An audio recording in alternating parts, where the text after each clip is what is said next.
Olá, irmãos, graças e paz para você. Estamos aqui para mais um estudo da Palavra de Deus, mais uma reflexão na Palavra. Continuamos aqui, continuando, essa pequena série de vídeos curtos aqui sobre a vida de Zaqueu.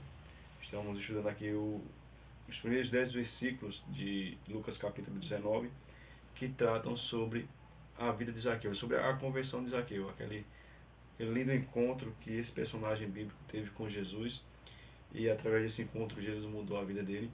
E eu creio que esse é o seu desejo, também é o meu desejo, de ter a vida transformada por Cristo a cada dia. Nós vemos já alguns vídeos, nós estamos no versículo 6, nessa oportunidade eu vamos ler o verso 7, e talvez também o verso 8. Vamos ler o verso 7 e o verso 8, e nós deixamos o verso 9 e 10 para o próximo vídeo, a próxima reflexão. O verso 7 diz o seguinte: Todos os que ouviram isto murmuravam, dizendo que ele se hospedara como um pecador. Entre mentes, Zaqueu se levantou e disse ao Senhor: Senhor, resolvo dar aos pobres metade dos meus bens. E se em alguma coisa tenho defraudado alguém, restituo 4 vezes mais. Nós vemos já com esses vídeos falando sobre Zaqueu. E no verso 6 nós vimos que Jesus, no verso 5, Jesus se achega a Zaqueu, se autoconvida para estar na casa de Zaqueu. E diz a Zaqueu: desce depressa que me convém estar na sua casa hoje. E Zaqueu desce a toda pressa e recebe a Cristo com alegria.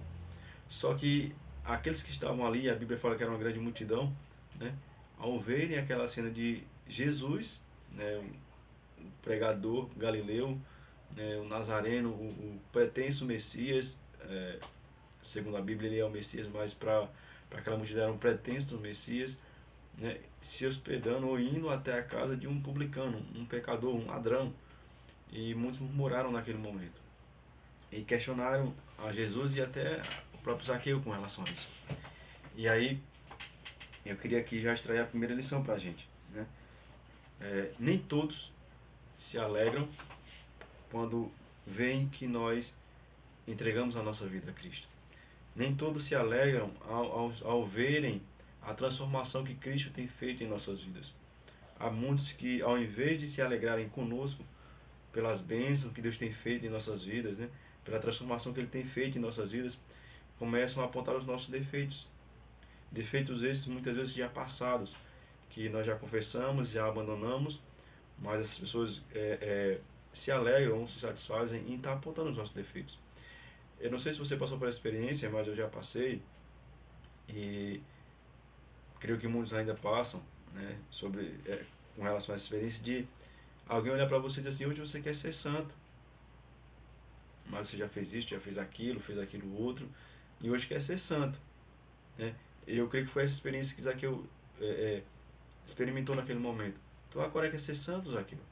Então um ladrão, e começaram ali a apontar os defeitos de Zaqueu, né? Apontando a sua vida faltosa, sua falha de caráter. E muitos fazem isso com a gente também, começam a apontar os nossos defeitos. Eu lembro que certa vez alguém me comentou assim que hoje eu quero ser santo, mas você já fez isso, já fez aquilo outro. E eu olhei para a pessoa e disse: de fato, você conjugou bem o verbo, eu fazia e não faço mais, pela misericórdia de Deus, né? Porque quando Cristo habita no nosso coração, a Bíblia fala que aquele que está em Cristo é nova criatura, e as coisas velhas passaram e esses que se fizeram novas. Então, Zaqueu, ele queria ter essa transformação, e ele entendeu, e naquele momento ele já estava experimentando essa transformação, né? E ele aceitou o alto convite de Jesus para estar na sua casa. E eu queria só destacar esse fato de Jesus se autoconvidar. Eu não comentei num vídeo anterior, que era para a gente ter comentado sobre isso, eu acabei não comentando, mas eu queria comentar agora, né? Para o judeu, não era comum receber ninguém assim na sua casa, a não ser que essa pessoa fosse alguém da sua família ou um amigo bem próximo, uma pessoa que ele tivesse uma afinidade muito grande ou que quisesse ter essa afinidade grande. Então ele convidava ou ele iria à casa dessa pessoa. E quando Jesus se autoconvida para ir até a casa de Zaqueu, isso demonstra que Jesus queria ter uma amizade muito íntima com Zaqueu. Isso demonstra que Jesus queria ser para Zaqueu o melhor amigo de Zaqueu, né? Jesus estava olhando para Zaqueu e Zaqueu entendia isso, porque Zaqueu era um judeu, eu quero ser o seu amigo. Eu quero ser o seu melhor amigo. Eu quero ter uma vida de íntima comunhão com você. Um relacionamento próximo com você, Zaqueu. Desce depressa porque me convém estar na sua casa. E Zaqueu entendeu isso, Zaqueu aceitou esse autoconvite de Jesus e ele aceitou Jesus na sua casa. E aí as pessoas começaram a murmurar e a apontar os defeitos de Zaqueu naquele momento. E é interessante que no verso 8 nós vemos que Zaqueu, ele não refuta as acusações das pessoas. Ele não tenta ali argumentar de que ele não é pecador, de que ele não é aquilo que as pessoas estão dizendo que eles são a Jesus. Pelo contrário, ele toma uma atitude que eu acho que é a atitude que você temos que tomar a cada dia, né? Não justificar os pecados, mas confessá-los e abandoná-los, né? Zaqueu, ele se levanta também e fala assim, ó, no verso 8: entre mentes, Zaqueu se levantou e disse. Essa palavrinha entre mentes significa imediatamente, na mesma hora, no mesmo instante em que as pessoas começaram a apontar os defeitos de Zaqueu, a apontar as suas falhas de caráter. Ele não diz assim, não, eu não sou isso, eu não sou ladrão, eu não sou um pecador. É tudo conversa deles, Jesus, eu não sou assim, não, ele não falou isso. É como se ele dissesse assim, Senhor, eu sou tudo isso. Mas ao me encontrar com o Senhor, ao conhecer o Senhor e ao aceitar o Senhor em minha vida, eu quero ser transformado. E eu não quero ser mais esse homem. Eu não quero ser mais um ladrão. Eu não quero ser mais um pecador miserável que vive na prática contínua do pecado. Eu quero abandonar essa vida de pecado. E eu quero ser uma nova criatura, Senhor.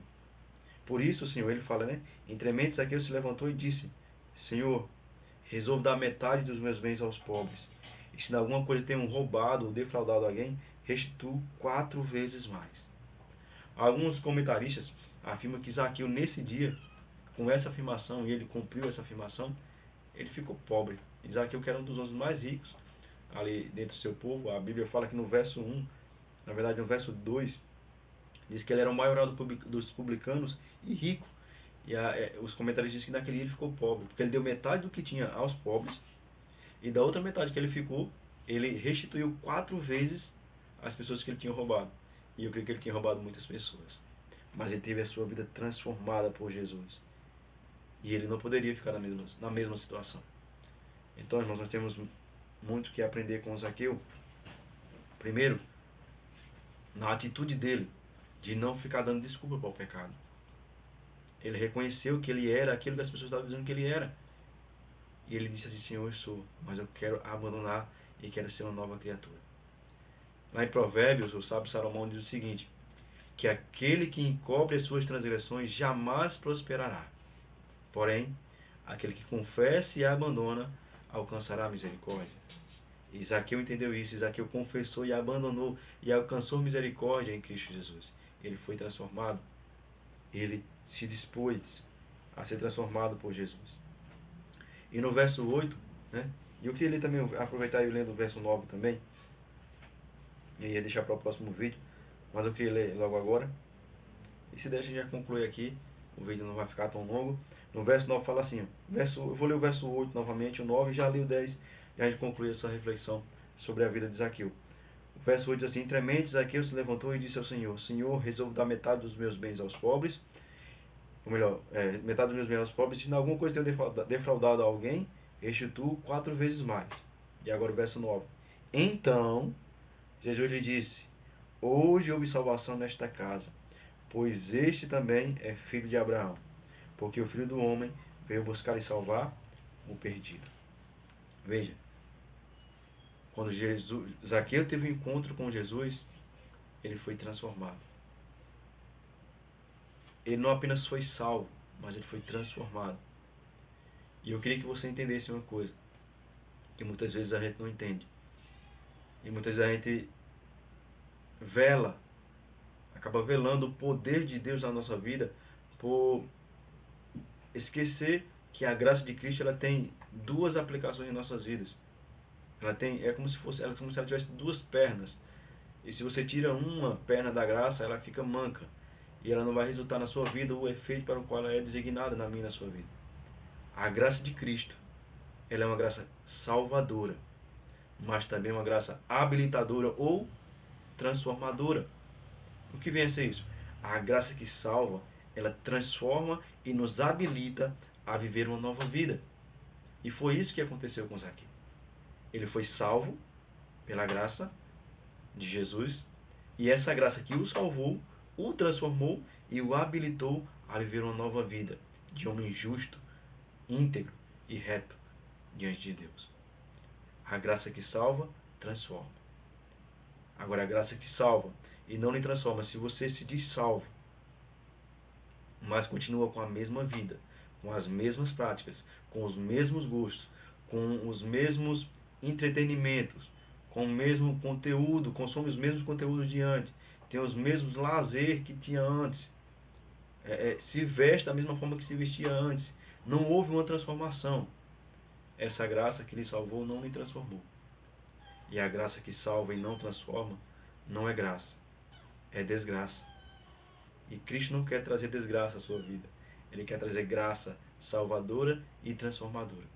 Agora veja, Cristo só pronuncia uma palavra de salvação sobre a vida de Zaqueu quando ele demonstra uma vida transformada mediante a graça que o salvou. Porque é só depois que Zaqueu diz: Senhor, dou metade do que eu tenho aos pobres e restituo 4 vezes mais a quem eu tenho roubado. Aí o verso 9 ele fala claramente: então, ou seja, só depois, então Jesus lhe disse: hoje houve salvação nesta casa. Veja que, como eu venho falando, a graça que salva ela transforma, e Cristo só pronuncia a bênção de salvação àqueles que são salvos pela graça, mas são transformados e vivem em conformidade com essa salvação, que vivem em novidade de vida, que são novas criaturas. Há muitos pretensos cristãos em nosso meio. Há muitos convencidos em nosso meio, mas poucos convertidos. O convencido, ele acredita na Bíblia, ele crê na Bíblia, ele estuda a Bíblia, mas ele não vive a Bíblia. Ele não pratica o que a Bíblia ensina. Ele conhece, pode até conhecer a Bíblia de capa a capa, mas ele não vive essa verdade. E deixa eu dizer a você, se por acaso você seja um desses que esteja vivendo nessa situação, eu oro a Deus pela misericórdia de Cristo que você possa ser desperto nesse momento. Porque até Satanás, ele conhece a Bíblia de capa a capa. Ele conhece a verdade desde o princípio, mas há um problema em Satanás. Ele não se firmou na verdade. Ele não permitiu que a verdade o transformasse e o mantesse numa vida santa. E Cristo não quer que isso aconteça comigo e com você. Ele quer que eu e você conhecemos a verdade e vivamos essa verdade. Porque lá em João 8,32 ele diz o seguinte: e conhecereis a verdade, e a verdade vos libertará. Então, que possamos permitir, irmãos, que a graça que nos salva nos transforme a cada dia. Para que possamos ser novas criaturas em Cristo Jesus e dar bom testemunho, um testemunho de cristãos verdadeiros. Com relação ao pecado, façamos como Zaqueu. Não justifique seu pecado. Não diga que você agiu grosseiramente porque você tem um temperamento forte, que você é o seu jeito, você não tem como mudar. Não é assim. Entregue o seu temperamento a Cristo, entregue o seu coração a Cristo, e Ele pode lhe transformar. E Ele pode lhe dar algo chamado domínio próprio. E quando alguém lhe incomodar ou lhe tirar a paciência, você não vai retrucar. Você, assim como Cristo, vai ser paciente, longânimo. Né? Não minta e diga que você mentiu por uma pressão da situação. Não, confesse, eu menti porque eu sou mentiroso. Mas eu quero ser transformado, eu não quero viver uma vida de mentira, porque os mentirosos não entrarão no reino dos céus. Não diga que você caiu em tentação porque a carne é fraca. Porque no verso bíblico, onde diz que a carne é fraca, antes disso Jesus falou assim: vigiai e orai para que não entreis em tentação. Então diga assim: eu caí, não porque a minha carne é fraca, simplesmente, mas porque houve em mim pouca oração e consagração. Sejamos honestos, irmãos. Não sejamos... não vamos a Cristo tentando encobrir os nossos pecados ou aparentar diante de Cristo que o nosso pecado não é tão ofensivo quanto o pecado é. O pecado é ofensivo e causa repulsa em Cristo. Foi o pecado que ocasionou a morte do Filho de Deus na cruz do Calvário, para salvar a mim e a você. Cristo não veio apenas nos salvar da condenação do pecado, mas do poder do pecado em nossas vidas hoje. Ele fez isso na vida de Zaqueu. Zaqueu foi transformado porque ele teve um encontro com Jesus. E você e eu podemos ter essa mesma experiência, irmãos, de sermos transformados pela graça de Cristo e não apenas salvos da condenação. mas do poder do pecado diariamente em nossas vidas, se assim desejarmos sermos salvos por Cristo. No verso 10, no verso 9 diz que Jesus ele pronuncia uma bênção de salvação, né? Hoje houve salvação nesta casa. Veja, quando Zaqueu entrega a sua vida, a salvação não vem apenas para ele, mas para todos da sua família. Isso não quer dizer que a graça que me salvou vai automaticamente salvar aqueles que estão na minha casa. Eles têm que aceitar também, obviamente. Mas diz que a graça que foi estendida a Zaqueu foi também estendida à sua família, à sua casa. E no verso 10 diz, porque o Filho do Homem veio buscar e salvar o perdido. Então, voltando para o início desse vídeo, se alguém aponta seus defeitos, suas falhas de caráter, diz, você hoje quer ser santo, mas você já fez isso, já fez aquilo outro, e hoje quer ser santo. Diga, de fato eu quero ser santo. Não porque há bondade em mim, mas porque a partir do momento em que Cristo habita em mim, Ele me habilita a viver uma vida de santidade. Ele me capacita a viver uma vida em conformidade com a sua palavra. E por isso eu quero ser santo. Porque Ele diz em sua palavra, sede santo, porque eu sou santo. Que Deus em Cristo possa lhe abençoar. E que esse vídeo possa ter ajudado você espiritualmente, possa fortalecer a sua fé. E eu já lhe peço, se por acaso assim foi na sua vida, se esse vídeo fez alguma diferença, se lhe ajudou, se lhe motivou, se ele lhe despertou para uma busca maior com Cristo, uma maior intimidade com Cristo, se de alguma forma ele serviu de bênção para você, eu peço a você que curta, que deixe seu comentário e que compartilhe com as pessoas que você ama, com as pessoas que você tem contato e que você deseja que também participem dessa graça que salva e transforma. A graça de Jesus Cristo. Que Deus abençoe sua vida, que o Espírito Santo esteja com você nesse momento. E até o próximo vídeo. E fique com Deus.